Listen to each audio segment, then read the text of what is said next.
Electronic media, print media ভাইয়েরা, আমরা আপনাদের সাথে বলার আমাদের ভাষা না। আমরা এই বাংলাদেশের মধ্যে অত্যন্ত সুসংগঠিতভাবে বস্তুনিষ্ঠ সংবাদের জন্য যদি প্রিন্ট মিডিয়া না থাকতো, আজ বাংলাদেশের হাজারো কথা এই দেশের মানুষ জানতে পারতেন না।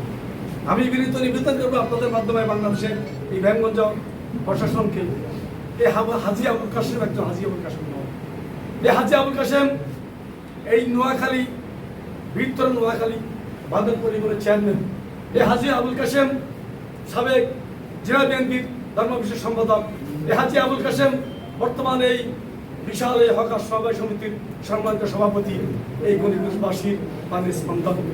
আমি আপনাদের মাঝে আহ্বান করব, গতকালকে যে নৃশংস হত্যাকাণ্ডের ঘটনা ঘটতে চেয়েছিল, আল্লাহর স্নেহের বাণীতে হাজী আবুল কাশেম সাহেব আপনার প্রাণে বেঁচে গেছেন।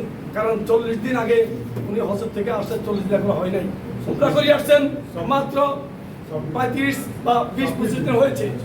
যদি আল্লাহর স্নেহের বাণীতে আপনাদের দোয়ায় হাজী আবুল কাশেম বেঁচে গেছেন, আমি আপনাদের মাধ্যমে প্রশাসনকে আহ্বান করব, অনতিবিলম্বে এই দুষ্কৃতিকারী সন্ত্রাসীদের দৃষ্টান্তমূলক ব্যবস্থা যেন নেয়।